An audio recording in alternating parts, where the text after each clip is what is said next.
Le 17 juin 1940, Pétain demande l'armistice à Hitler. Cependant, une partie de la France s'y oppose. De ce fait, le 18 juin 1940, De Gaulle lance un appel à la résistance à la BBC de Londres. Moi, général de Gaulle, commande à tous les Français libres de continuer le combat là où ils seront et comme ils pourront. J'entreprends ici, en Angleterre, cette tâche nationale. C'est la naissance de la France libre. Le 27 octobre 1940, De Gaulle publie le manifeste de Brazzaville au Congo français.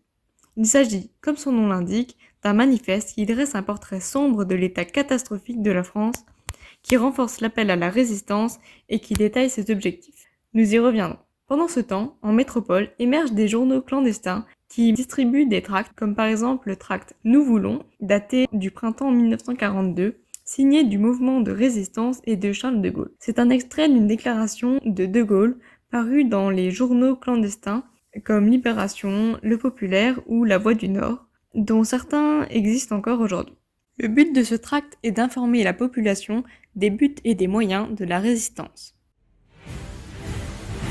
Amis, entends-tu le vol noir des corbeaux sur nos plaines? Amis, entends-tu ces cris sourds du pays qu'on enchaîne? Oh, les partisans, ouvriers, paysans, c'est l'alarme.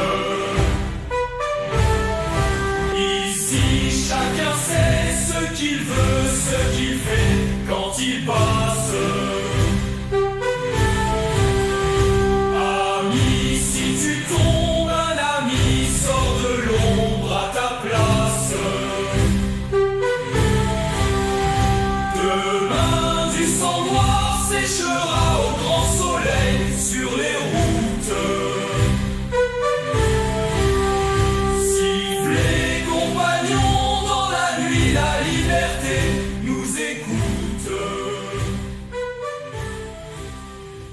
Les objectifs militaires et politiques de la France libre sont variés. Tout d'abord, les objectifs militaires sont les suivants. Repousser l'ennemi en dehors des frontières françaises. Défendre le patrimoine national et rendre son honneur et son indépendance à la France par la résistance, ainsi que la création d'une nouvelle organisation mondiale basée sur la solidarité et l'union entre les peuples par opposition aux guerres. Ce dernier objectif, cependant, est certes militaire, on le voit se réaliser actuellement avec l'ONU et les casques bleus, mais aussi politique.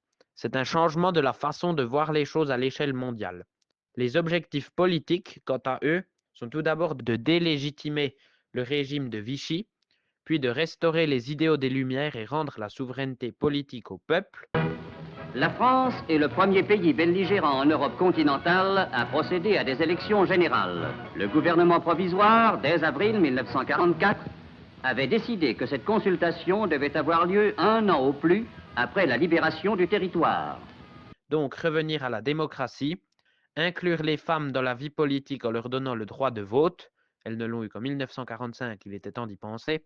Enfin, les objectifs politiques incluent également de maintenir l'ordre public et de faire régner la justice. En conclusion, nous pouvons dire que le général de Gaulle a organisé la France libre pour la refonder de manière républicaine à la libération. Le but principal de cette organisation est de continuer le combat pour repousser l'ennemi et, dans un second temps, de rendre son indépendance et sa grandeur à la France par la refondation républicaine. Montez de la mine, descendez des collines.